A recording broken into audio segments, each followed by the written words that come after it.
Bonjour. Bonjour à toutes et à tous. Je sais pas s'il y a beaucoup de garçons d'ailleurs. Peut-être. On ne sait pas, on va leur poser la question. Et bonne fête au papa, on va dire. C'est vrai, bonne fête des pères. Voilà, peut-être qu'il y a des papas, des hommes aussi, on ne sait pas. Voilà, donc ça y est, Natacha est arrivée. Donc tu viens de loin, Natacha? Je viens et je me suis essuyé un orage. Excusez-moi pour le retard, c'est entièrement ma faute. Il y a Mais pas je me suis bien rincée. Oui, c'était fort. Donc voilà, vous attendiez ce moment pour beaucoup avec impatience. J'ai eu beaucoup de personnes qui m'ont dit attendre ce moment avec impatience, qui avaient hâte d'entendre ce que tu avais à nous dire. Oui, je suis ravie d'être là. Voilà, donc je rappelle juste le thème que vous avez choisi. Vous avez choisi le thème de comment se délester des fardeaux émotionnels de la famille. Voilà.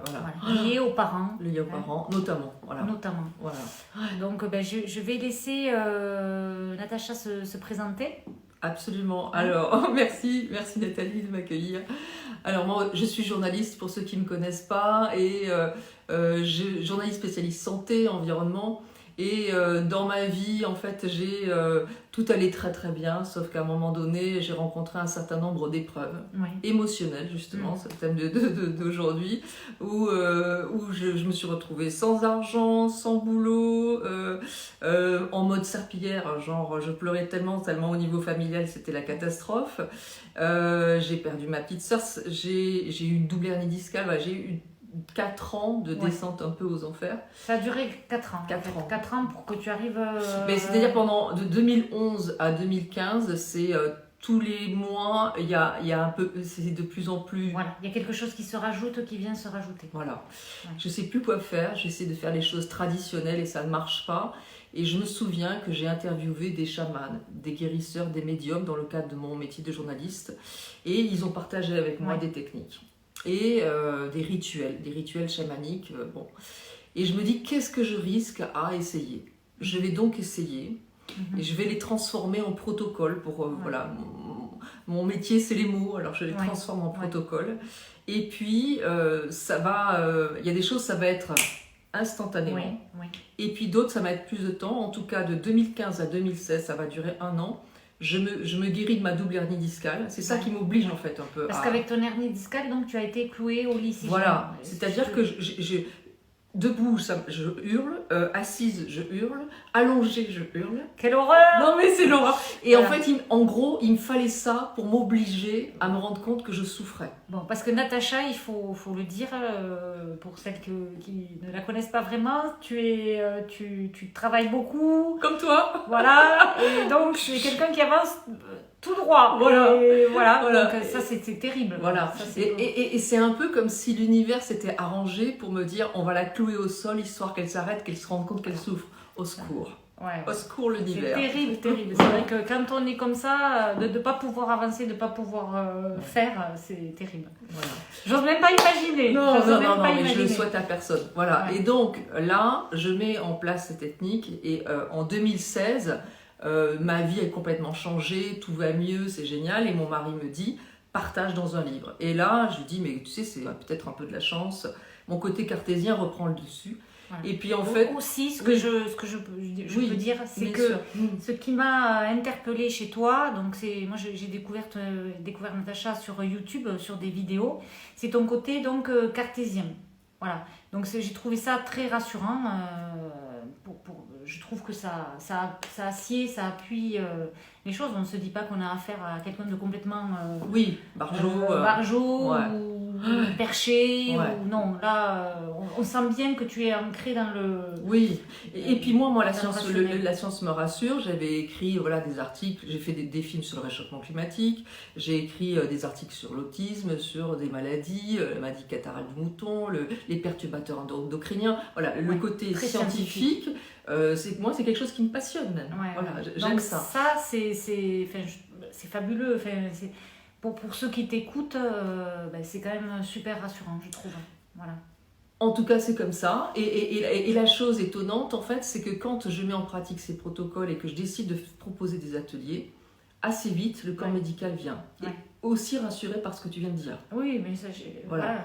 Et donc, j'ai tout d'un coup des médecins, des psychiatres qui viennent. Et donc, je vais partager toutes ces techniques et je vais voir que ça fonctionne. Et pour en venir au thème aujourd'hui, ce dont je me suis rendu compte, c'est que pour vous tous qui avez un problème, qu'il soit financier, professionnel, sentimental, familial, n'importe lequel, si vous vous dites « j'en ai assez, je fais tout pour gagner de l'argent, tomber amoureuse, être bien avec mes enfants » et ça ne marche pas. Si la phrase c'est « je fais tout pour et ça ne marche pas ». Je pense que ça va parler à beaucoup de personnes d'entre vous. Dites-nous, faites-nous vos retours. Voilà. Mais bon. Là, eh bien, en règle générale, d'après mon expérience, c'est en lien avec un fardeau émotionnel dont vous avez hérité de votre famille. Et je vais tout de suite prendre un exemple. C'est que, à l'époque, j'ai un vrai problème j'existe pas, je suis invisible, et je me rends compte que dans ma famille, des femmes, mais aussi des hommes de ma famille, sont effacés par quelqu'un. C'est-à-dire que, tu vois, dans l'ombre, en fait. Dans l'ombre, où ils ont perdu quelque part leur place. D'accord. Tu vois, j'ai un grand-père qui, suite à la guerre, s'est fait évincer de son métier par une trahison de gens qui étaient jaloux, etc. J'ai un oncle qui est grand chanteur à l'opéra, qui n'a pas la gloire espérée. Il y a quelque chose de l'ordre de frustration qui sont pas, tu vois, qui font que les choses ne sont pas fluides et qu'il y a des frustrations, il y a des culpabilités, il y a des choses qui ripent. Et ces gens-là, que ce soit nos oncles, nos tantes, nos grands-parents, nos arrière-grands-parents, ils n'ont pas ces techniques.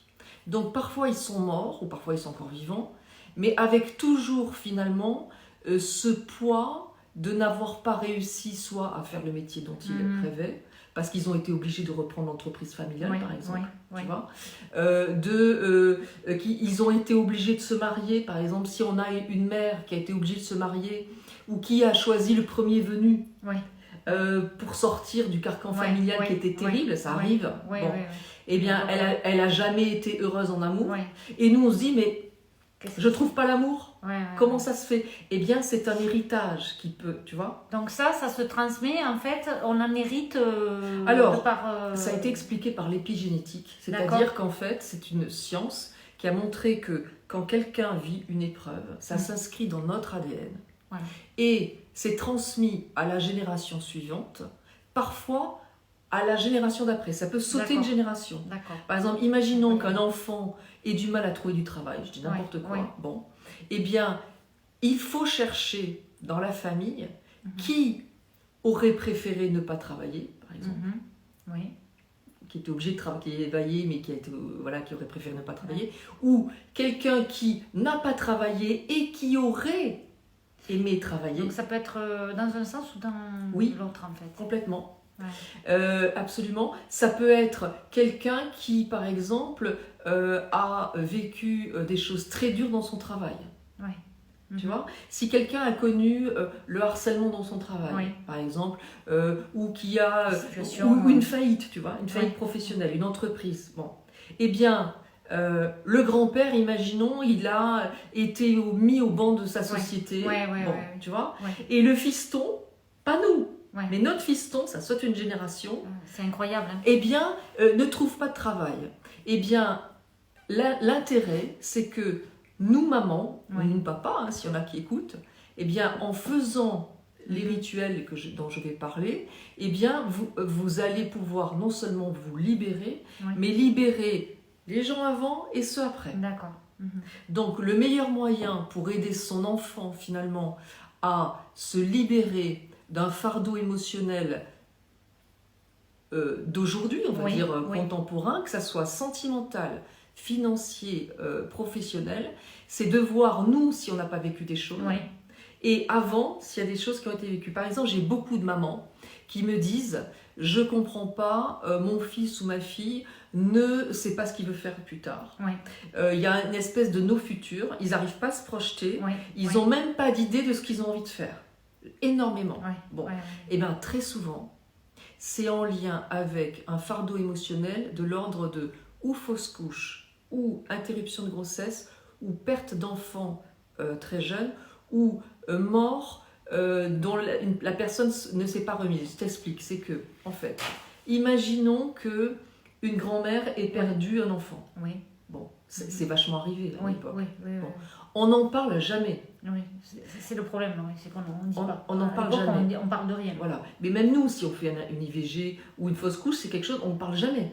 Ouais, on peut en parler plus facilement aujourd'hui que... On est d'accord. On est bien d'accord. Bon, eh bien, il y a quelque chose Ouais. de l'ordre de, pour la maman qui a vécu Oui, ça, oui. des mots naissance et mort qui ont été associés. Mhm. Ça ne va pas ensemble. Ouais. Il y a un non-sens. Ouais, ouais. Et l'enfant ou le petit-enfant ou l'arrière-petit-enfant a hérité de ce non-sens. Ouais. La vie n'a pas de sens. Normal, elle est accolée, naissance et mort. Ouais, ouais, ouais. Tu vois, Ouais, ouais, ouais. au cours de l'IVG, Ouais. au cours de la fausse couche, ou au cours d'un enfant qui meurt au bout d'1 an, 2 ans, Ouais, 3 ouais, ans. ouais. Bon. Donc, si vous avez dans votre famille, vous-même vécu Ouais. une fausse couche, une IVG, une mort d'enfant, ou comment dire que avant vous, d'autres personnes aient vécu ça, mère, grand-mère, tante, etc. S'il y en a plusieurs, vous êtes sûr que encore avant il y en a eu. Ouais. Eh bien, cela veut dire que C'est Natacha Calestrémé. Il y a une personne qui me demande ton ah nom. oui, Il s'agit de Natacha Calestrémé. voilà. Et je montre le livre dans lequel j'explique tout ça. Ça s'appelle La clé de votre énergie. Voilà. Voilà. Et donc, t'arrives à voir? Oui, là je vois. Oh purée, pas moi. Truc de fou, il faut que je mette mes lunettes. Ah oui, Voilà. Là j'arrive à voir. Oui, D'accord. oui, je vois. Bon, incroyable. Il y a des Meilleure questions. vue que Il moi. y a une dame qui dit pareil si on n'a pas pu avoir d'enfant aussi. Alors, complètement. Ça, Alors, c'est- si on n'a pas pu avoir d'enfant, typiquement, et d'ailleurs beaucoup de personnes qui ont l'endométriose, Oui. là, c'est en lien, il faut chercher qui dans la famille a dit ou répété Ouais. j'aurais préféré ne pas avoir d'enfant, ou bien qui ont eu des enfants, qui se sont mariés parce qu'ils ont eu un enfant, la personne était enceinte, Oui. obligée de se Ouais, marier, ouais. D'accord. donc l'enfant est associé avec le fait qu'elle a raté sa vie. Ouais. Tu vois. Ouais. Donc, du coup, ça a tout bloqué. Ça bloque tout. Voilà, ou bien par exemple une grand-mère qui a 5 enfants, Oui. le mari part à la guerre, Oui. meurt, Oui. elle élève 5 enfants seule, c'est juste Ouais. terrible, Ouais. et elle transmet, malgré elle, Ouais. parce que bien évidemment que elle n'a pas voulu, Voilà. elle va transmettre malgré elle le fait que élever 5 enfants, c'est dur, élever 5 enfants, c'est difficile, et ça devient dans la transmission des gènes, Ouais. de avoir un enfant, c'est C'est dur. dur. D'accord. Voilà. Donc, l'important, ça va être effectivement de chercher, et c'est pas facile, mais de chercher dans la famille les symboliques et les choses qui reviennent. Donc, moi, ce que je vous propose, c'est que par rapport à votre problématique d'aujourd'hui, si vous en avez une ou plusieurs, vous allez vous poser la question en disant qu'est-ce que j'aimerais améliorer? Est-ce que c'est ma vie financière, ma vie professionnelle, ma vie amoureuse Ou des comportements aussi. Tu penses à quoi? Par exemple, là, je pense à quelqu'un de très précis, Oui. avec qui j'ai parlé hier, Oui. qui me dit, en fait, j'ai besoin de tout contrôler dans ma vie. Oui. Et du coup, je me préoccupe de tout le monde et Oui. j'ai besoin de lâcher prise, par exemple. Ça Ok. peut- Alors ça, Voilà. c'est un très bon exemple, c'est que Coucou. elle saura qui. Voilà. Le besoin de tout contrôler, c'est en lien avec des peurs. Mhm. Donc on cherche dans Mhm. la famille qui a eu peur, peu importe le domaine, peur de perdre un enfant, peur de perdre son boulot, peur de ne pas être aimé Ouais. par ses parents, s'il y a eu un abandon, Ouais. justement, parce que c'est Ouais. souvent en lien avec la blessure d'abandon ou de D'accord. rejet. Voilà. Blessure de l'abandon. Bon, Ok. voilà, ça colle. Bon, tu sais Ça, pas. je sais pas, non. Bon, je sais ok. pas. Mhm. Donc là, on va chercher à la fois la blessure et qu'est-ce qui aurait pu être transmis, voilà, au niveau des peurs. Et vous regardez ce que vous vivez, la manière dont vous le vivez. Et là, je vais citer 10 émotions douloureuses sur lequel vous pouvez être attentif. Parce que, alors, il y a un truc qui me semble super important. Donc, par rapport à nos problèmes, qu'ils soient financiers, en amour, dans des situations comme ça, ça peut donc soit venir de choses que l'on a héritées de génération en génération. Absolument, ou soit de choses que l'on a vécues enfant, réellement, et qu'on a intensifié, parce que quand on est enfant, forcément... Complètement, tout à fait. Ça, en fait, c'est complètement... Elle est vachement bien, je vais l'embaucher, parce que... Non, mais parce que... c'est ça, je vais être vite à court. Non, mais c'est ce que j'ai retenu. En fait, il faut s'axer sur ces deux champs de travail, quoi. Absolument. Alors... c'est ça. Exactement ce que dit Nathalie. C'est-à-dire que si ça vient de l'héritage, c'est-à-dire qu'en fonction de votre problématique et de l'émotion douloureuse, alors il y en a 10, je vous les donne. Alors, ça peut être, là, vous pensez à votre problème, vous pouvez même fermer les yeux en y pensant. La manière dont vous le vivez comme un abandon, comme une trahison, comme une injustice, comme une humiliation, comme un rejet, comme une colère, des peurs, de la tristesse, de la culpabilité ou de l'impuissance. Vous écouterez le live si c'est allé trop vite. Vous le réécouterez. Ça fait beaucoup. Voilà. La manière dont vous l'avez vécu, vous notez une ou deux émotions et vous cherchez dans votre famille qui a vécu ces émotions, peu importe le domaine, ou qui a vécu le même type d'événement.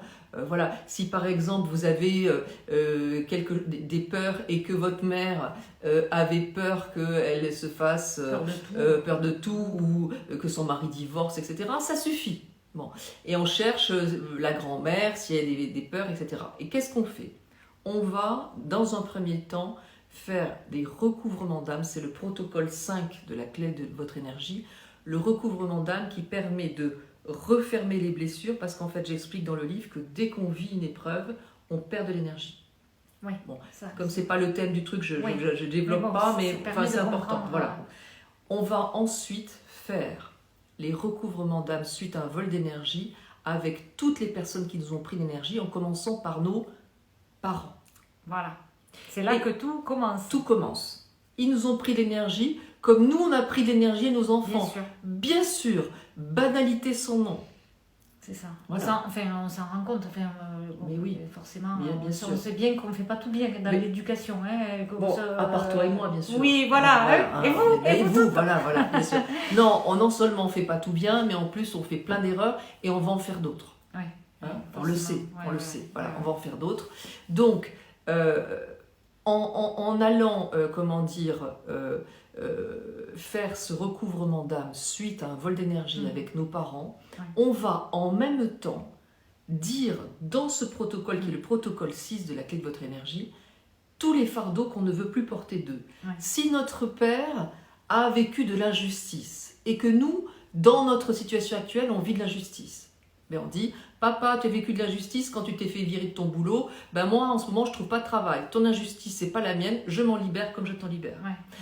Papa, tu avais beaucoup de peur parce que tu pensais que maman allait partir avec le voisin. Cette peur-là, c'est pas la mienne, mais en attendant, j'ai super peur de pas être aimé. Bon, ta peur, c'est pas la mienne, je m'en libère comme je t'en libère, etc., etc. On finit le protocole, on va faire la même chose avec notre mère et on va lui dire toutes les choses qu'on ne veut plus porter. En disant, ça c'est ton épreuve, je m'en libère comme je t'en libère. En fait, on se libère nous, on libère les personnes avant et du coup, ça impacte favorablement nos enfants. Et ensuite, alors, je sais que tu m'avais posé la question disant, et si on n'a pas les infos? Donc en fait, on pose la problématique. On se dit, il y a ça qui cloche. Donc, ensuite, on va chercher dans notre histoire familiale, on va essayer de trouver tous les gens qui ont vécu des situations qui pourraient être en lien avec ça. Situation ou émotion douloureuse. Donc on note. On note, et petit cahier, vachement bien. Ça c'est important. Et ensuite, on fait tous ces protocoles. On fait le protocole 5 pour refermer les blessures, le protocole 6 qui permet de récupérer l'énergie que la personne nous a prise, mais aussi de se libérer. En fait, c'est un protocole 2 en 1 où on va se libérer des fardeaux émotionnels. Et après, on va aller faire la même chose, mais avec nos grands-parents. Ouais. Si on a, alors, ceux qui me disent j'ai pas d'infos sur mes grands-parents, j'ai pas d'infos sur mes arrière-grands-parents, etc., etc. Rassurez-vous, le travail avec les parents compte pour 90%. Je te coupe 2 secondes. Là, vous posez plein de questions.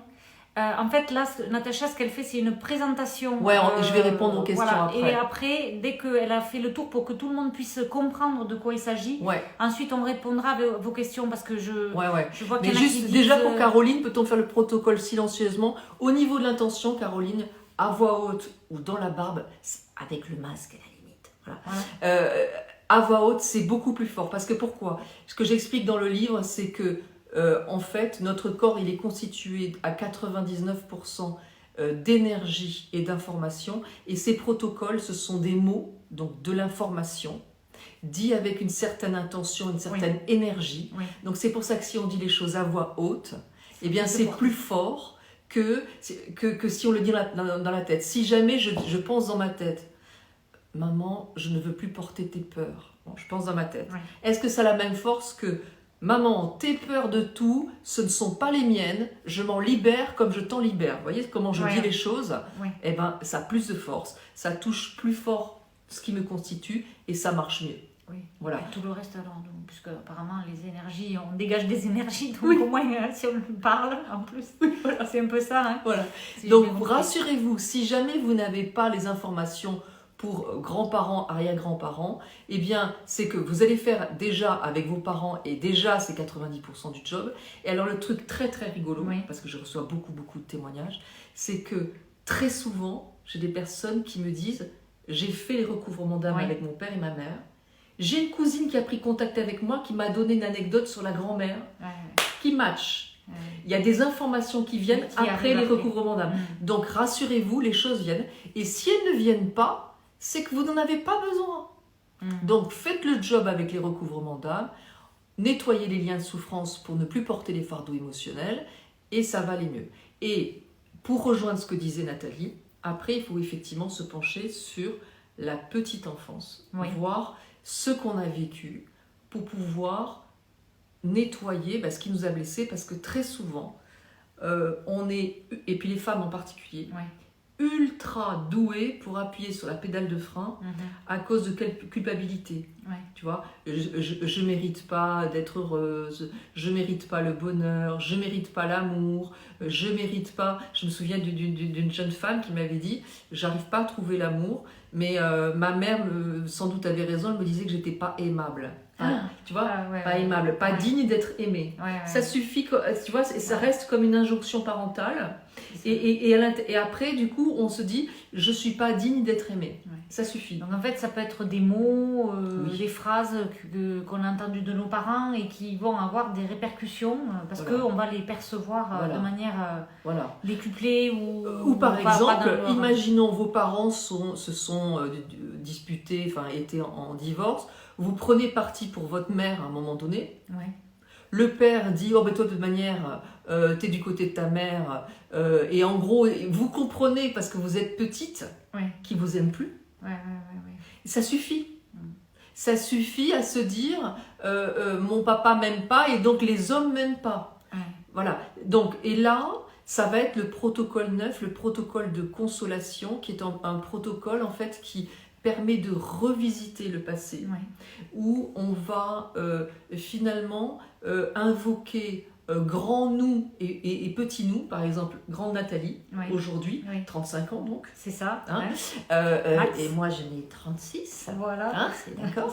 et petite Nathalie, imaginons 4 ans, tu vois, où on va revisiter le passé, où tu vas te positionner, prenons un exemple, tu es dans la cuisine, il y a ton père et ta mère qui se disputent, et puis tu te sens comme un enfant à 4 ans, il ne sait pas ce qui se passe. Il voit les parents se déchirer, il se sent coupable. Donc ça c'est important, j'imagine que ça doit être à la base de... Tout le monde a vécu ça. On se sent coupable et on se dit si papa et maman sont comme ça, peut-être c'est parce que j'ai mal fait les choses, parce que peut-être que la dispute a commencé parce qu'on mangeait pas. Tu vois, enfin, je veux dire, c'est des détails infimes. Bon, voilà. Et donc derrière, on se dit, on se dit même pas, c'est totalement inconscient. Et donc l'important, ça va être de revisiter ce passé, l'embellir. Et ça marche super bien grâce à quelque chose qu'a mis en exergue Giacomo Rizzolatti, qui est un chercheur de l'université de Parme, et qui a montré, voilà, grâce à nos neurones miroirs, que notre cerveau ne sait pas faire la différence entre quelque chose de vécu et quelque chose d'imaginé comme étant réel. Alors ça, c'est super important, je pense. Parce que ça permet de comprendre comment on peut se guérir, en fait, en faisant ce travail. Voilà. Donc ça, c'est super important. Je vais vous donner un exemple. Je vais prendre un verre d'eau, je bois. Oui. Je vais pas commencer. Voilà. En même temps que vous m'avez vu boire, moi, quand j'ai bu, il y a une zone de mon cerveau qui s'est allumée qui explique, qui montre, si j'étais appareillée, que je viens de boire. Voilà, le cerveau. Voilà. Bon. Vous qui n'avez pas bu, en même temps que vous écoutez ce live, votre zone de cerveau, si vous avez imaginé que vous étiez en train de boire, votre zone de cerveau s'est allumée. La même. Voilà. Et ça, ce sont les neurones miroirs. Donc d'imaginer, c'est ça. En fait. Voilà. Le fait d'imaginer, de se voir, voilà, c'est-à-dire que visualiser. Là, en fait, imaginons j'ai un verre. Ok. Oui. Bon. Je bois.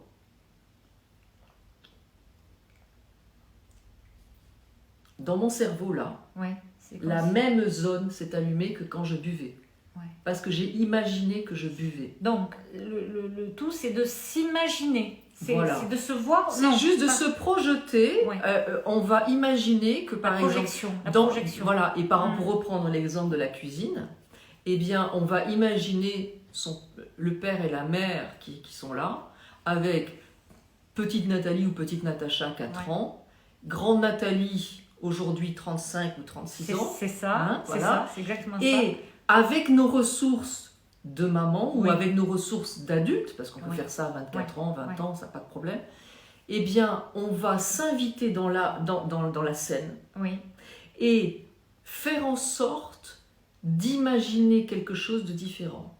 C'est-à-dire que, par exemple, la grande Natacha ou Nathalie pourrait venir dans la scène en disant « Mais vous ne voyez pas que vous vous déchirez et que la petite Nathalie, elle est en train de culpabiliser alors que c'est une affaire... » Voilà. Et on va imaginer que la mère dit « Mais oui, on ne se rend pas compte. Excuse-moi, mais tu n'y es pour rien. C'est une histoire d'adulte. » Même si parce qu'une fois je l'ai fait avec une personne qui se freinait professionnellement, elle me dit mais mes parents pourraient jamais s'excuser. Je dis on peut tout faire là. Oui. Là on est les maîtres de le maître de la situation. Là on décide. Donc ça c'est vraiment très très important. C'est hyper important. Moi je propose par exemple à un père qui est dans sa toute puissance de se mettre à genoux devant sa fille en disant mais excuse-moi. Je suis désolée, mais pourquoi je t'ai dit ça ? Et aujourd'hui, tu n'arrives pas à trouver d'homme, mais pourquoi je t'ai dit une chose pareille ? Excuse-moi. Voilà. Et en étant... Moi, ça me donne des frissons, ça doit parler à plein de gens. Toi aussi ? Et donc, du coup, en imaginant cette scène, et c'est important de suivre les indications dans le livre pour vraiment ritualiser le moment. Il faut être seul, tranquillou. Alors, ce livre, tu m'as dit qu'il fallait le lire de A à Z d'abord. C'est important de le lire en entier pour avoir une vision globale des choses. Si vous allez directement au protocole 5, 6 en disant « c'est bon, j'ai écouté le live, je sais quoi faire », vous allez passer à côté de finalement de choses qui vont vous aider. Prenez le temps de le lire en entier, c'est l'été bientôt, vous avez le temps de le lire, et puis ensuite vous faites les protocoles. Voilà. Voilà, donc il y a une dame là qui dit « Ma mère ne s'excusera jamais en vrai car elle est toujours dans le déni de toutes ses méchancetés. » Donc là, c'est une manière justement de travailler et de l'imaginer. Alors, comment elle s'appelle Poca Mimi. Bon, alors déjà, Poca Mimi, pour vous aider, le truc super important, recouvrement d'âme suite à une épreuve, protocole 5 de la clé de votre énergie, ça c'est pour toutes les épreuves. On a besoin de le faire qu'une fois et au moins on referme les blessures. Et ça concerne toutes les épreuves que vous avez pu vivre. Ensuite, vous allez faire le recouvrement d'âme suite à un vol d'énergie à votre mère, avec votre mère.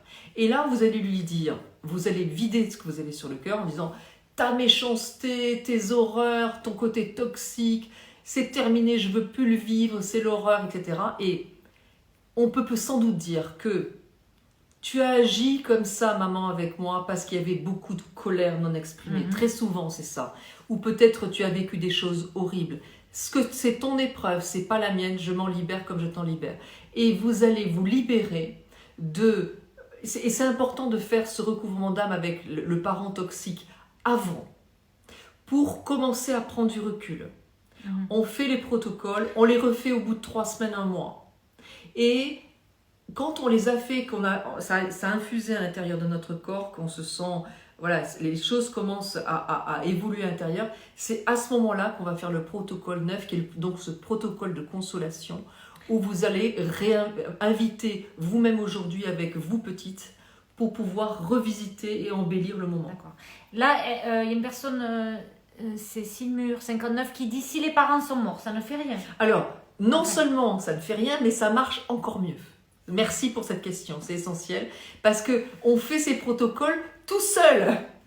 On va pas faire venir, bon, alors maman, je sais que tu es toxique, viens, je vais te dire les 4 vérités. Non. Et non, on fait ça tout seul dans son coin, et surtout, et s'ils sont morts, ils ont hâte de réparer. Ils sont passés à un autre niveau de conscience, et ils attendent que ça de réparer. Donc, ça marche encore mieux avec les personnes défuntes. Merci pour cette super question. Donc, voilà. C'est même important de le faire, même pour eux. Mais carrément. Voilà, mort. Mais carrément. Donc ça on rentre dans d'autres dimensions. Voilà. Alors, chacun y voit ce qu'il veut. La survie de la conscience, ça existe pas. Moi, j'ai vécu tellement de choses et tellement de témoignages qu'aujourd'hui, j'y crois. Vous faites votre propre tambouille. Juste, on peut faire une parenthèse là-dessus. Vas-y. Donc, après la mort, il se passe quoi alors? Ah ben, personne est revenu et peut dire je connais la vérité.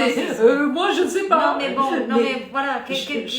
Chacun a ses convictions. Oui. On va dire que un peu plus de la moitié de la population mondiale pense que notamment tous les orientaux, pensent que la conscience survit et que après la mort, eh bien, notre âme va continuer à exister quelque part sous une forme d'énergie.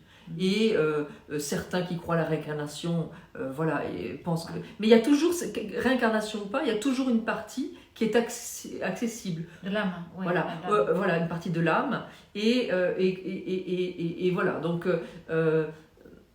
j'ai écrit Le voile des apparences justement quand j'ai perdu ma sœur, qui est un roman autour justement de cette survie de la conscience et de cette communication avec l'au-delà. Bon, c'est un autre débat. C'est un autre débat, mais voilà.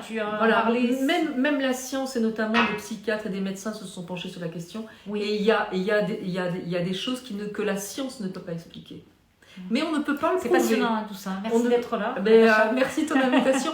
On ne peut pas le prouver, donc restez avec vos propres convictions. C'est important. Est-ce qu'on regarde les questions? Voilà, est-ce que pour toi tu as fait un petit peu le... Ce qui est important, c'est 1, votre problématique, comme l'a résumé tout à l'heure Nathalie. 2, vous cherchez dans votre famille qui a vécu les mêmes. Si personne n'a vécu les mêmes, vous regardez parmi les 10 émotions douloureuses que j'ai cité, colère, tristesse, peur, machin, tout ça, ceux qui ont vécu les mêmes, et vous mettez dans votre petit cahier. Parfois, il y en a plein. Je vous donne par rapport à mon exemple des personnes qui n'arrivaient pas à exister et à prendre leur place, etc. Moi, j'avais mon grand-père qui avait perdu son boulot, ma grand-mère qui était dans l'ombre de mon grand-père, mon père qui était dans l'ombre de son frère, ma mère qui était dans l'ombre de sa sœur. J'en avais plein. Et des deux côtés, en fait. Des deux côtés, voilà. Et donc, on cherche... sur la question de la parentalité, par exemple, si vous avez un problème avec vos enfants, une maman qui a perdu un enfant, une grand-mère qui a perdu un enfant, ou qui ne s'est pas remis d'avoir fait une fausse couche, ou un père qui a été privé de sa parentalité suite à un divorce, un grand-père qui n'a pas pu être parent parce qu'il est mort. Tu vois, il y a tellement de choses. Oui, alors par rapport à ça, justement, il y avait une question, comment fait-on quand les parents sont décédés? Et que quand on n'a pas les informations, quand on ne peut pas avoir les informations pour comprendre. On fait les recouvrements d'âme avec les parents. Oui. On peut mettre au conditionnel. Si tu as vécu telle chose, si tu as... ce n'est pas mon épreuve, je m'en libère comme je t'en libère. D'accord. On met au conditionnel. Voilà. Bon. Donc voilà. on peut faire des choses plus générales. Voilà, c'est mieux de faire des trucs vraiment concrets. Hein, voilà. Mais donc, bon, voilà, il y a plein de personnes qui soit non plus leurs parents ou qui ne connaissent pas l'histoire. Voilà. Alors, pour les personnes qui ont été, abandonnées et qui sont des adoptées, c'est la même problématique. L'épigénétique, encore une fois, montre que les choses se transmettent même au-delà de la filiation. C'est quand même trop bien. Voilà. C'est incroyable. Et donc, si vous avez été adopté, ça veut dire que vous avez été abandonné, ça veut dire que vous avez la blessure d'abandon, ça veut dire que vos parents adoptifs ont la même blessure d'abandon, ont une blessure d'abandon, soit peut-être parce que leur père ou leur mère est mort jeune, soit peut-être parce que le père a divorcé quand vous aviez 7 ans et que vous vous êtes senti abandonné, que les parents se sentaient abandonnés, voilà. Et donc il y a cette même blessure. Donc on le fait avec eux sur la même blessure et sur le type d'épreuve. Voilà. Et donc, si jamais il n'y a pas de contact avec les parents et avec les grands-parents et que donc on n'a pas d'informations, on peut faire donc des choses plus générales. On fait avec les parents et les informations, si elles sont importantes pour vous, vous êtes en bon chemin. Votre âme exulte de se dire « Waouh, je suis en train de me guérir de mes fardeaux émotionnels, de fardeaux émotionnels hérités. » Et donc, l'univers va s'arranger. J'ai des centaines, pour ne pas dire de milliers d'exemples de personnes qui m'ont dit « C'est incroyable, j'ai fait les recouvrements d'âme et 3 jours après, 1 mois après, j'ai un voisin de mes parents qui les a connus, qui m'a dit telle chose, une cousine qui m'a dit ça, une tante que je ne connaissais pas. J'en ai une que je salue, Lisiane, qui m'a raconté qu'elle est, en déménageant la maison de ses parents, a trouvé un cahier, un journal. Un journal de sa mère dans lequel elle a eu toutes les infos.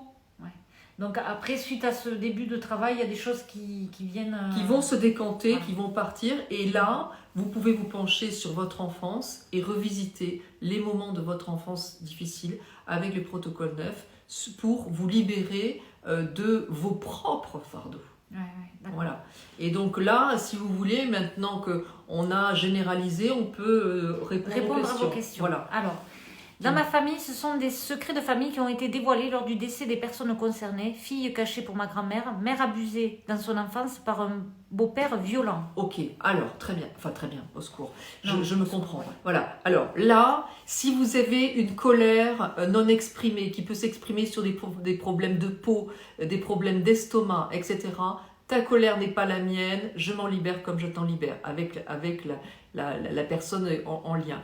Si vous avez des problèmes en amour, vous avez probablement hérité du fait que l'homme amène la violence, elle a été abusée.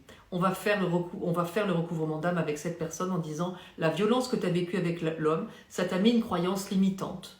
Celle que l'homme apporte la violence et la douleur. Ce n'est pas mon épreuve, ce n'est pas ma façon de voir. Je m'en libère comme je t'en libère. Et au début, qu'est-ce qu'elle disait? C'était quoi Dans ma famille... Alors, attends.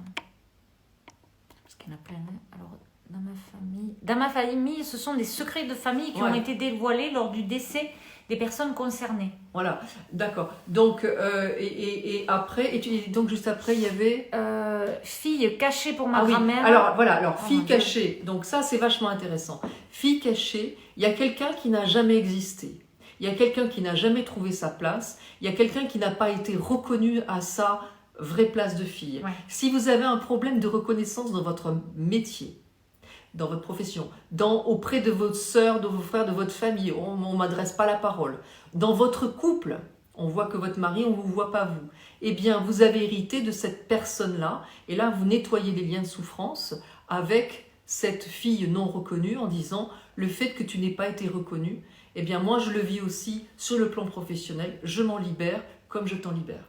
Voilà. Donc tout ça, toutes les phrases, tout ça, tous les protocoles, tout ça, c'est dans ce livre. Voilà.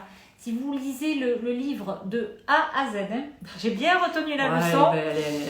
Voilà. Donc il faut tout lire d'abord et ensuite commencer le travail. Pour mieux comprendre. Tout à fait. Dans le début en fait du livre, vous allez voir, notamment autour de la santé, les premiers chapitres. Ça, vous pouvez tout de suite, par rapport aux blessures, par rapport aux questions, vous pouvez tout de suite mettre en place les choses, etc.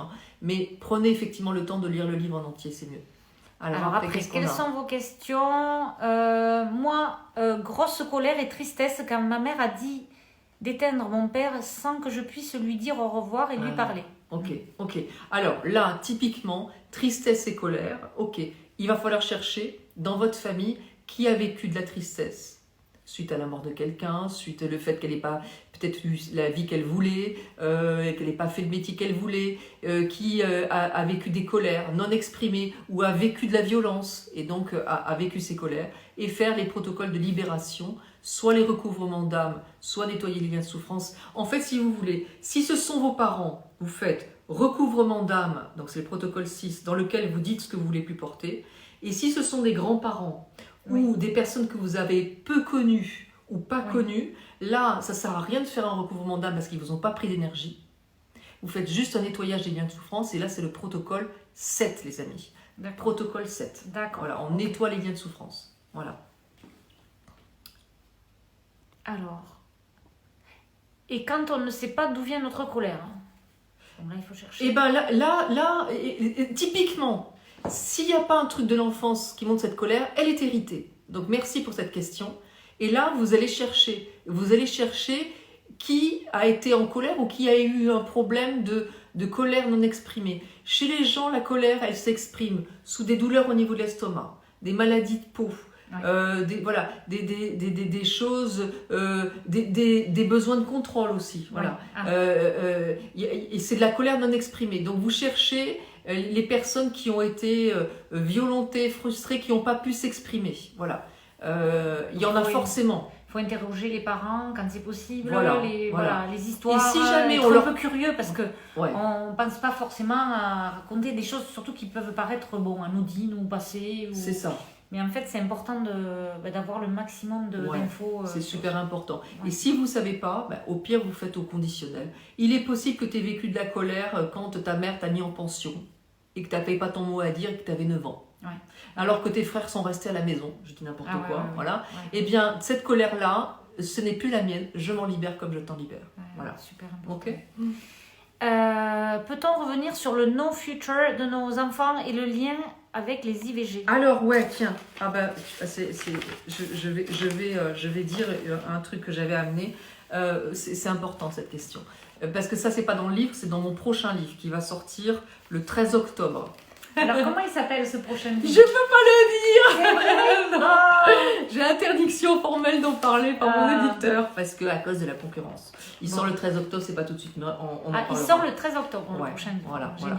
Alors, ça sera dans le prochain livre, mais en tout cas, par rapport au côté nos futurs de nos enfants, il y a beaucoup de parents qui se désolent de voir leurs enfants dans les jeux vidéo, qui avancent pas, etc.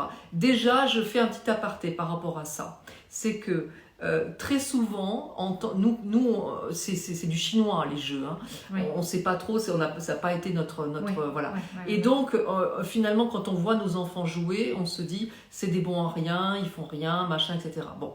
Et ça fait une impression, ils s'abrutissent en fait. Voilà. Sauf que j'ai lu un article, je crois que c'était dans Happiness, mais j'en suis pas sûre, ou peut-être Respire, je sais plus. En tout cas, j'ai trouvé ça que c'était très parlant. Ils expliquaient que finalement, quand un gamin joue au football, on est tous derrière, bravo, machin, etc. Bon, l'avantage, s'il faut en trouver un, parce que je pense que c'est important d'en trouver un, des jeux, c'est que les gamins qui sont soit en surpoids, soit pas valorisés, soit qui sont embêtés à l'école, etc., qui n'ont pas confiance en eux. Qui tout d'un coup sont les stars de leur vie dans le jeu vidéo. qui sont d'une référence. Ouais, parce que ça, moi, j'ai jamais eu ce problème-là avec mes enfants, mais c'est Ouais, le lot de il y en a plein. tellement de mamans. Il y en a plein. Donc ça va certainement vous parler. Voilà. Eh bien, quelque part, Ouais. votre enfant, Ouais, il se fait du bien en fait. il se fait du bien. Et il se fait du bien et il est un héros. Si, dans son activité, vous lui dites, excusez-moi pour le gros mot, ce que tu fais c'est de la merde, alors que c'est le seul endroit de la vie où il est un héros, ouais. Vous passez à côté d'un partage. Ouais. Vous passez à côté d'une complicité. Et vous pouvez mettre les limites, mais n'empêche que lui dire tu gagnes, qu'est-ce qui se passe, tu as, voilà, partager quelque chose, ah ben bravo, voilà, c'est quelque part aussi mettre de l'estime. Ouais. Et c'est important. C'est important ce que tu dis. C'est important. Ouais. C'est voir les choses différemment. C'est notre génération. Ouais. Et c'est important. Et très souvent, si vous ne valorisez, ça aussi j'en parle dans le prochain livre, si vous ne valorisez que vos exploits, vous mettez la barre tellement haut. Regardez maman comme elle fait bien les choses. Regardez, j'ai fait la vaisselle, j'ai fait ça, j'ai machin, j'ai fait ça. Je suis allée au travail, j'ai travaillé juste 12 heures dans la journée. Je vais maintenant passer l'aspirateur partout. Et puis je prépare le truc, machin. Vous êtes une sur-femme ou un sur-homme. Ouais. Et vous, quelque part, vous leur montrez qu'ils n'arriveront jamais à atteindre le niveau que vous avez atteint. Donc, si vous voulez aider vos enfants, parlez de vos échecs. Dites combien vous êtes trompés. Expliquez combien vous avez failli, que vous vous êtes trompés. Excusez-vous. Il ne s'agit pas de faire l'enfant roi et compagnie. Mais ne serait-ce que pour que le jour où ils feront des protocoles aussi, pour se libérer, si vous vous dites... au fait, tu sais, je me suis bien plantée sur le plan amoureux, j'ai fait ça, quelque part, vous leur donnez des outils. J'ai beau faire ça et ça, j'ai toujours peur de manquer, ou j'ai peur de faire ci, ou je fais ça parce que j'ai envie qu'on m'aime. Wow. Vous n'êtes plus au sommet de la montagne, vous êtes comme eux, vous vous rapprochez. C'est extrêmement dur d'être à la hauteur d'un parent parfait. Donc il faut pas hésiter. En fait, il faut pas hésiter à se montrer aussi, à montrer aussi nos faillibles. Voilà, nos vulnérabilités, absolument. Les points qui nous ont fait. Je me suis trompée. J'ai fait aujourd'hui, en plus avec les réseaux sociaux, on ne montre que le bon côté des choses. Donc, je me suis trompée. J'ai fait des erreurs. C'est apprendre à nos enfants que ça arrive à tout le monde. J'ai fait des erreurs et je veux en faire d'autres. Je me suis trompée. J'ai dû dire, moi, à ma petite filleule, la fille de ma sœur défunte, qui était perdue au niveau de son orientation, tu as le droit de te tromper. Tu as le droit de changer d'avis. Au départ, je voulais être kiné. Après, j'ai voulu faire de la publicité. Aujourd'hui, je suis journaliste. Je me suis cherchée pendant un bon moment. Je ne suis pas arrivée à faire exactement tout ce que je voulais faire au départ. Et quelque part, heureusement que le jour où j'ai passé mon concours kiné et que j'ai été prise au concours kiné, je n'ai pas eu mon bac. Sinon, aujourd'hui, je serais kiné. C'est formidable d'être kiné. Mais je ne serais pas en face de vous et avec Nathalie. Je n'aurais jamais écrit la clé de votre énergie. Dans chaque erreur, il y a un cadeau. Ça, partagez-le avec vos enfants. Je me suis trompée. Tout est juste. Voilà. Et ça, c'est super important de le partager. Pour répondre à la personne qui nous demandait, sur le côté non-sens, quand vous allez faire... si vous avez vécu par exemple donc, des fausses couches IVG où il y a eu des pertes d'enfants jeunes dans votre famille, vous allez faire un protocole 7, nettoyer les liens de souffrance, avec toutes les âmes de ces personnes, de ces enfants, etc. Voilà, d'accord. Bon, ça va parler à ça aussi à beaucoup de personnes. Voilà, alors je vais lire, parce qu'elle n'y est pas dans le livre, dans la clé. D'accord. Ça y sera dans le prochain. Mais là, c'est une exclusivité pour toi quand même. Hein. Merci Natacha. Alors, on te remercie. Donc, vous faites, comme indiqué dans le livre, la petite bougie, etc. Et puis, vous convoquez les âmes et vous dites cette phrase. Vous pouvez la lire. Aux âmes qui se sont incarnées de manière si courte, Je cite vos prénoms. Si vous n'avez pas les prénoms, vous dites ceux qui viennent. Je reconnais vos existences et votre rôle, celui de faire en sorte que notre famille, et moi la première, on se libère émotionnellement de toutes les fausses couches, interruptions de grossesse et morts de jeunes enfants qui ont eu lieu. Vous n'êtes plus abandonnés, injustement rejetés, sans place. Et ainsi je me libère de ma blessure d'abandon, d'injustice, de rejet ou d'absence de reconnaissance. En vous libérant du poids de votre mission, je me libère du poids de toutes les culpabilités inconscientes liées à ces décès. Cherchez la lumière autour de vous. En retrouvant la lumière, vous serez à mes côtés pour m'aider à trouver l'abondance, la joie, l'amour, ma juste place, vous dites ce que vous cherchez. En donnant un sens à votre mort, je ne verrai plus jamais cet événement de la même manière. Bon, vous réécoutez le live pour tout noter. Oui. Et puis sinon, tout sera dans le livre. Ça c'est dans le cas où il y a eu des IVG voilà, si on a eu, dans les générations précédentes. Si nous, on en a vécu, oui. On est sûr qu'avant, il y en a eu. Ah bon? Ben oui. Mais bien sûr. Donc, on va le faire avec toutes... Mais à l'époque, comment... Mais on ne sait pas. Mais peu importe. Ça peut être des fausses couches aussi? Oui. D'accord. Fausse couche, IVG ou mort de jeunes enfants. Un enfant qui meurt à 1 an, de 2 ans, 3 ans, 5 ans, etc. Tout ça, on n'en parle jamais parce qu'il y a trop de tristesse. D'accord. C'est trop dur et où on a honte, où on se sent coupable. Bon. Et ça, il faut leur redonner leur place. Et en leur redonnant leur place et leur existence, eh bien, il y a quelque chose qui se rétablit. Ouais. On n'hésite pas à en parler à nos enfants aussi, pas tous les matins. Une fois en passant, tu sais, moi aussi j'ai fait ça, j'ai vécu ça, à une époque ça arrivait, voilà. On dit les choses, parce que la dame tout à l'heure elle parlait de secret, un secret qui n'est pas mis au jour a toutes les chances de revenir à un moment donné, donc c'est important de dire les choses. Donc c'est vrai que ça j'en ai pris conscience très peu de temps, et je l'ai dit à mon fils là, que en fait il faut parler en fait, il faut essayer de se raconter les choses, les histoires de famille, il faut s'intéresser, il faut être curieux. Ça on ne le sait pas forcément enfin, quand on... Carrément. Et ça, ce protocole-là, donc c'est le seul protocole où on peut faire en convoquant plusieurs âmes de défunts en même temps. Parce que les êtres qui se sont incarnés de manière si courte, ce sont des vieilles âmes qui ont un taux vibratoire très élevé. Et c'est le seul protocole où on peut en inviter... Ce sont des vieilles âmes? Oui, systématique.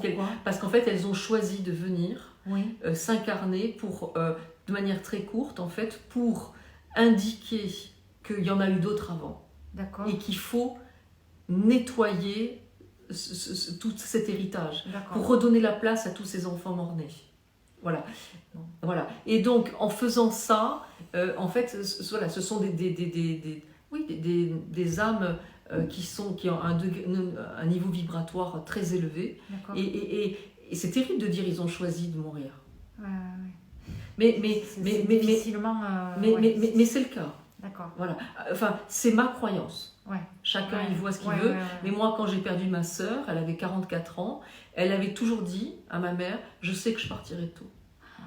Ça me donne des frissons. Et je connais beaucoup d'histoires où les enfants dessinent un peu leur mort avant de partir, etc. Il y a quelque chose qui sait. Bon. Et donc, ce sont des êtres évolués et il faut, comment dire, on les convoque et on va, à travers ce protocole, les libérer. Et là, pour l'avoir fait pas mal de fois avec beaucoup de gens, etc., il y a une vraie chape de plomb qui s'enlève de vos épaules. D'accord. Il y a quelque chose de l'ordre de plus léger qui et qui est invisible, auquel on ne pense jamais. Voilà. Donc, comme il est 20, peut-être prendre 1 ou 2 questions. Oui, parce qu'on n'en a pas fait beaucoup. Alors, quand on a fait des protocoles avec une personne et que l'on doit le faire avec d'autres, quel intervalle entre les protocoles en fait? Vous pouvez faire une série de protocoles, imaginons dimanche. Voilà, dimanche après-midi. Donc là, midi, fête des pères, nanana, 15h. Bon, je vais faire la sieste. Puis en fait, on va dans la chambre pour faire les protocoles. Bon. Là, vous faites une série de protocoles. Recouvrement d'âme suite à une épreuve, protocole 5. Recouvrement d'âme suite à un vol d'énergie avec votre papa, avec votre maman. Et puis là, vous êtes fatigué. On arrête. On attend 15 jours minimum. Ça peut être 3 semaines, 1 mois, c'est mieux. Bon. Et là, on refait une série de protocoles. On peut refaire celui avec notre père. On peut refaire celui avec notre mère. Et puis, on va le faire avec Alfred, notre ex. Et puis, Joséphine, qui était, notre collègue qui nous a un peu, qui nous a pris beaucoup d'énergie, secoué le cocotier. Et puis, on en a fait 4 et on est fatigué. On arrête. Et puis au bout de 2 mois, parce que les vacances se sont passées, au bout de 2 mois on refait. Et là on va en faire 6, parce que ça va bien. Pour moi par exemple, qui fait ces protocoles depuis maintenant 2015, donc ça fait 6 ans, je les ai tous faits déjà plusieurs fois. Quand je fais des protocoles, ça m'impacte moins qu'avant, donc il y a des fois je fais 12 protocoles à la suite. Mais commencez pas par 12, parce que vous allez me dire « Oh là là, je suis fatiguée ». Comme c'est indiqué dans le livre, la fatigue, elle est normale. Il faut que cette énergie elle prenne sa place. Si vous êtes fatigué, s'il y a des choses qui se passent dans votre corps, ça prouve que vous avez bien fait les choses et que ça marche. Voilà. Donc, donnez-vous confiance. Restez confiant, parce qu'en fait, cette énergie, chaque jour qui passe, elle infuse à l'intérieur de vous. Bon. Mais ça va être progressif. Les choses vont se faire au bout au bout d'1 mois, au bout de 2 mois. Il y a des choses qui vont avancer. Parfois c'est très vite, et puis il y a des fois il faut un peu plus de temps. Quand on a 35 ou 36 ans, ça prend un peu plus de temps. C'est ça. Alors, le nom du livre, c'est La clé de votre énergie. Voilà. On le redit. Aux éditions Albin Michel.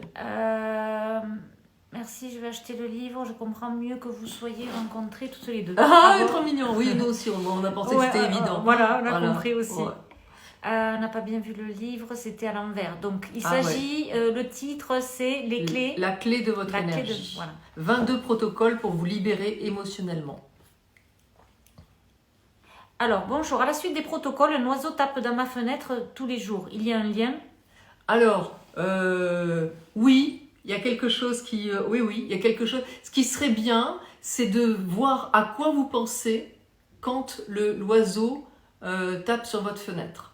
C'est énorme quand même. Voilà. Et vous pouvez... Faites attention soyez attentive à vos pensées. Ça va vous aider. Voilà. Et vous pouvez également lire à partir de la page 165 le chapitre qui s'appelle « Plus jamais seul », comment entrer en contact avec son guide et poser la question à votre guide. Donc c'est une énergie plus grande que soi, on l'appelle comme on veut, on peut l'appeler aussi l'univers, en disant « Merci l'univers » ou « Merci mon guide » de m'indiquer à travers les rêves ce que je dois comprendre de cet oiseau qui frappe à ma porte chaque fois que... Ça c'est énorme, voilà. Ouais. Franchement... Ouais. Oui, mais bien sûr, il y a. Ouais. Bon, super. Peut-être quelqu'un qui aimait les oiseaux, je sais pas. Si c'est de la colère envers son entourage ou son conjoint?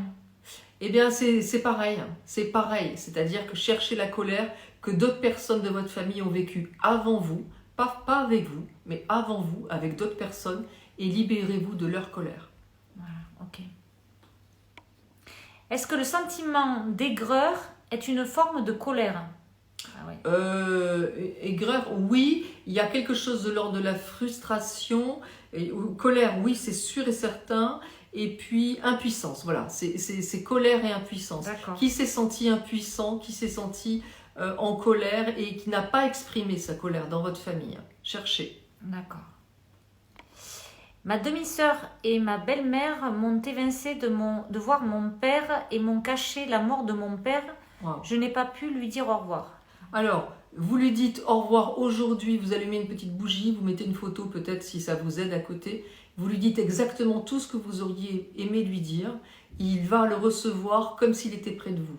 Il y a le protocole 22 dans le livre où j'explique comment entrer en relation avec une personne défunte, comment le ressentir.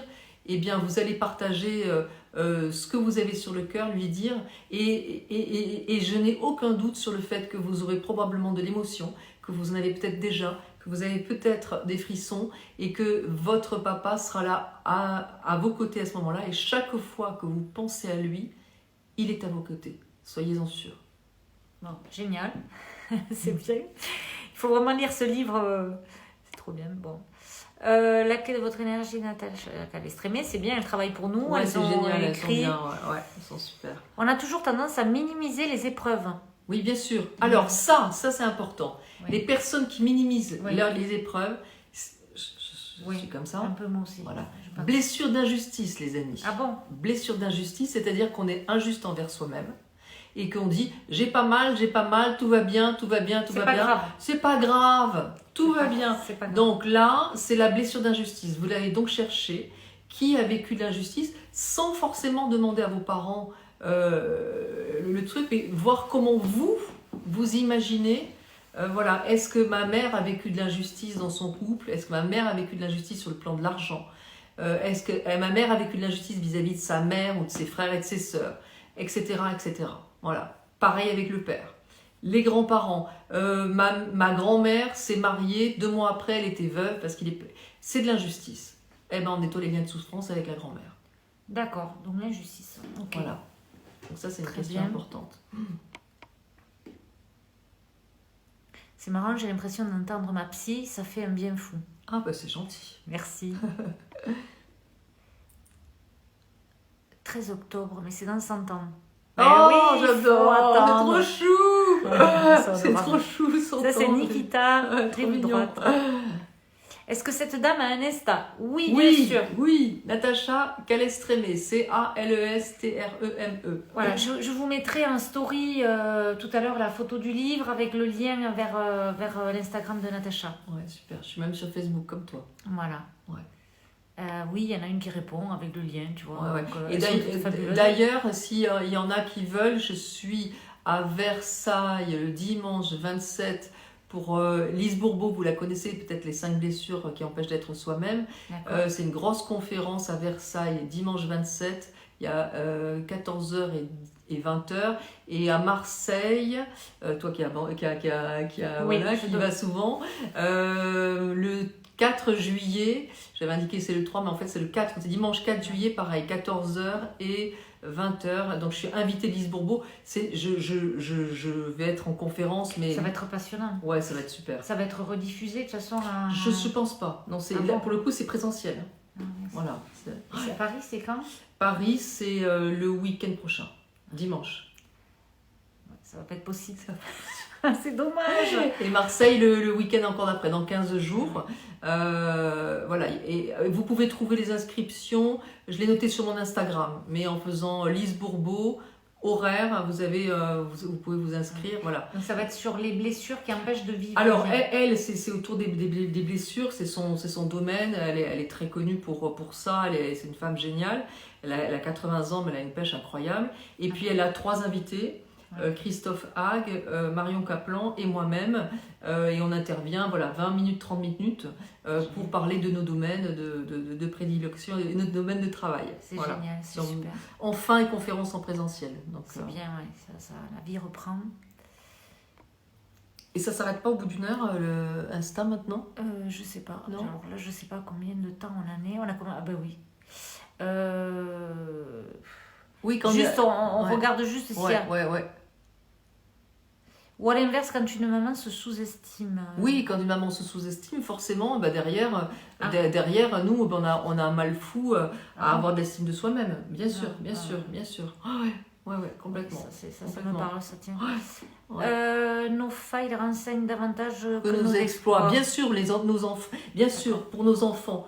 Nos failles vont leur renseigner bien plus que nos exploits. Et surtout, les exploits sont des montagnes impossibles à gravir pour certains. D'accord. Donc, partager nos doutes, nos failles, nos erreurs sont des cadeaux qu'on peut faire à nos enfants. Bon, ça je le savais pas, c'est vraiment génial de le savoir. Ouais. C'est vrai qu'il y a des parents qui cherchent tellement à être exceptionnels justement pour montrer que bon, c'est pas la meilleure. Bonjour, j'ai perdu mon père à 5 ans, donc mince. Donc ma mère veuve à 32 ans, à mes 30 ans j'ai donné naissance à mon fils, mais le père de mon fils m'a quittée enceinte, accouchement très difficile, mal. D'accord, donc là, perdu à 5 ans, ok, donc là les choses se rejouent, je comprends que du coup votre mère perd son mari pendant que vous perdez votre mari. C'est une réplique, quelque chose ainsi qui rejoue. Donc vous allez faire le protocole de recouvrement d'âme avec votre mère en disant le fait que tu as perdu ton mari, donc, il est mort je crois, oui, suite à un décès, ce n'est pas mon épreuve, je m'en libère comme je t'en libère, parce que moi, mon mari m'a quitté, il n'est pas mort mais il m'a quitté, je ne veux pas de cette épreuve, je m'en libère comme je t'en libère. Voilà. Et vous allez chercher, peut-être que dans la famille, il y a des choses qui se sont passées. Là, moi, j'ai quelque chose qui vient là. C'est du côté du père, de votre père. Il y a quelque chose peut-être aussi de cet ordre-là, où le père est mort aussi. Voilà. Donc, cherchez dans les familles dans toutes les lignées, père et mère, qui a pu vivre la même chose. C'est-à-dire le père n'est pas là. Voilà. Ok, super intéressant. Alors, on doit communiquer ce que nous sommes pour que nos enfants comprennent. Oui, tout à fait. On apprend toujours ses erreurs. Ça, je pense que c'est par rapport, on va peut-être plus loin, c'est par rapport à ce qu'on disait tout à l'heure sur les enfants. Tiac, ok. Le livre 1. Donner un prénom aux IVG, d'accord. Ouais, oui, c'est important. C'est un live thérapeutique, merci. Au bout d'un an de séparation de mon mari... Il y avait quelqu'un d'autre, mais je n'arrive pas à divorcer, comme si un lien ou quelque chose m'empêchait de franchir le pas. Pourquoi? Alors, tout simplement parce que votre ex-mari vous a pris beaucoup d'énergie et qu'il a dans son corps une partie de votre énergie et on ne peut pas s'abandonner soi-même. Donc, le truc super important, et merci pour votre question qui est essentielle, il faut faire un recouvrement d'âme suite à un vol d'énergie, protocole 6, toujours pareil, de la clé de votre énergie, avec votre ex-mari. Ça, on devrait le faire aussi systématiquement parce que, bien évidemment, il y a des disputes et bien évidemment, on peut prendre l'énergie à l'autre et on peut, il peut nous en avoir pris. Donc, en le faisant, il y a un équilibre qui se fait. Je récupère l'énergie que tu m'as prise, je fais en sorte que tu récupères l'énergie que quelqu'un d'autre a pris, moi y compris. Et du coup, vous récupérez votre énergie. Ça, et vous allez tout d'un coup, vous allez dire ah bah ouais, maintenant je peux partir, c'est super space. Voilà, c'est que vous pouvez pas partir parce qu'il y a au fond de vous, il y a quelque chose qui dit mais si je pars, eh ben c'est comme si je m'arrachais une partie de moi. C'est comme si on vous coupait le bras là et qu'on le mettait à côté et puis on vous dit pars de cette pièce. Bah, vous dites bah non. C'est pas possible, il y a un truc qui me manque. D'accord. Voilà. Donc ça veut dire qu'il faut faire ça avec ses anciennes relations, les précédentes relations. Avec les ex. Et ça peut être aussi, par exemple, on n'est pas obligé de chercher que les maris, ça peut être aussi avec un ex-petit copain à 18 ans qui nous a un peu violenté ou qui nous a un peu forcé. Ça peut être avec un autre ex de 20 ans ou 21 ans mais qui nous a un peu humiliés, patati patala, etc. Voilà. Donc là, oui. Donc, il ne faut pas hésiter à chercher plus loin. Absolument. Ouais, c'est important de préciser ça, c'est une vraie question. Au bout d'un an de séparation, ah ouais, ça c'est pareil. Voilà. Après une fausse couche, j'ai été enceinte un an après. Est-ce que mon enfant est une vieille âme? Celui qui a eu la fausse couche, oui. L'enfant, on ne sait pas. J'ai un problème de reconnaissance quand je suis une fille cachée, je ne connais pas mon père, je ne sais pas avec qui faire quel protocole car je ne connais personne dans ma famille qui a vécu la même chose. Alors, je suis une fille cachée, je ne connais pas mon père, d'accord. Donc là, en fait, typiquement, vous n'êtes pas reconnu et vous avez la blessure d'abandon. Cela signifie que votre père avait aussi la blessure d'abandon. Vous allez faire protocole 7, nettoyer les liens de souffrance, il ne vous a pas pris d'énergie puisque vous ne l'avez pas connu. Avec votre père, en lui disant ta blessure d'abandon, ce n'est pas la mienne, je m'en libère comme je t'en libère. Mais, et vous rajoutez, tu as refusé la paternité, ou peut-être qu'on ne lui a pas prévenu, que la mère était enceinte, etc. Parce que parfois, la vérité, elle est transformée. Hein. Peut-être que tu ne te sentais pas à la hauteur. Oui. Peut-être que professionnellement, tu n'existais pas, ou tu n'avais pas financièrement, tu ne t'es pas senti à la hauteur pour élever un enfant moi-même. Tu avais un problème de reconnaissance, peut-être, dans ta profession. Et moi, j'ai un problème de reconnaissance en tant que fille. Ce n'est pas mon épreuve, je m'en libère comme je t'en libère. Et vous allez chercher aussi après, donc en faisant ça avec le père déjà, il y a des choses qui vont se rétablir. Recouvrement d'âme avec la maman, recouvrement protocole 6, et puis vous allez chercher dans la lignée de la mère qui n'a pas eu de la reconnaissance. Par exemple, un frère de votre mère qui était oublié ou qui n'a pas été, enfin, je sais pas, qui n'a pas été valorisé. Ça peut être une grand-mère qui était dans l'ombre complètement de son mari. Ça peut être, voilà. Et tous les problèmes de reconnaissance, vous allez faire le protocole 7, nettoyer les liens de souffrance en disant tu n'étais pas reconnu ou tu n'as pas reçu l'héritage, tu n'as pas été reconnu comme un vrai enfant par rapport aux autres. Et moi, dans ma vie, j'ai un problème de reconnaissance. Ce n'est plus mon épreuve, je m'en libère comme je t'en libère. Tu vois, au fur et à mesure que tu parles là, en fait, je me dis qu'en fait, il y a plein de choses par rapport à moi, ce que j'ai commencé à lire. En fait, je me rends compte qu'il y a plein d'éléments auxquels je n'avais pas, parce qu'on a chacun notre problématique, donc on va chercher des choses, mais en fait, en t'entendant parler, je me rends compte qu'il y a plein de choses qui sont arrivées, par exemple des frères jumeaux, des enfants jumeaux. Enfin, j'imagine qu'il y a plein de choses qui peuvent se jouer, mais on n'y pense pas forcément. Donc en fait, c'est un long travail quand même. Ouais, alors ça c'est essentiel ce que tu dis, Nathalie, c'est essentiel. C'est que effectivement, parfois j'ai des personnes qui me disent j'ai commencé le protocole, j'en ai fait 2, 3, et il y a des choses qui ont avancé et puis ça bouge plus. Mais vous avez arrêté. Comme vient de le dire Nathalie, c'est essentiel, c'est un travail qui est sur la longueur. C'est-à-dire qu'en faisant les protocoles, il y a d'autres choses qui vont venir, en discutant tout d'un coup, vous allez dire purée, mais je savais pas, mais oui, mais ma grand-mère a toujours été, elle a perdu sa maison. J'ai lu un truc qui vient là, peut-être ça parle à quelqu'un. Elle a perdu sa... J'ai frisson, donc ça parle à quelqu'un, c'est sûr. Elle a été évincée de chez elle, elle n'a pas pu habiter chez elle. Elle n'avait pas son chez-soi, et donc du coup, elle n'a jamais pu exister comme quelqu'un qui... Voilà. Et moi, de mon côté, je me sens pas bien chez moi, ou je me sens pas... Voilà. Donc, du coup, en poursuivant le travail, moi, c'est pour ça que 6 ans plus tard, je continue à faire des protocoles. C'est que dès que j'ai un truc, tu vois, sur le plan professionnel...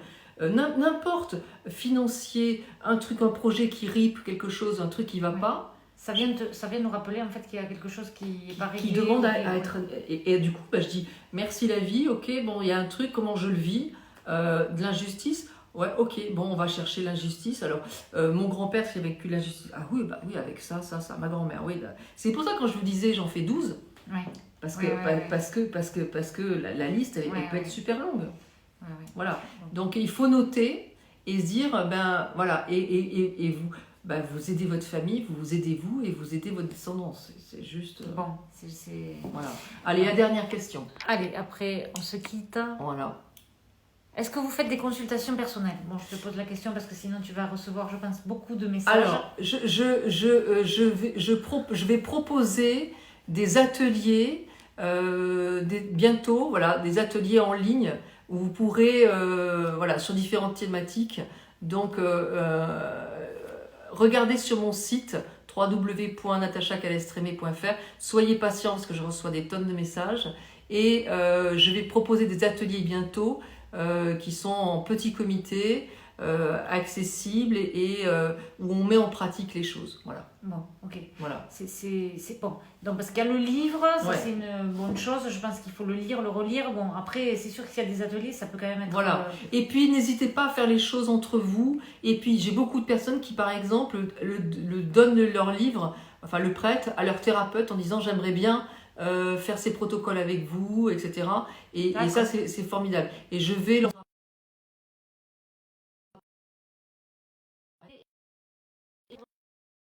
On vous fait de gros bisous, à bientôt. On vous dit à très bientôt. Merci à Natacha, merci d'être là, Natacha. Au revoir, gros bisous, merci à toi, Nathalie.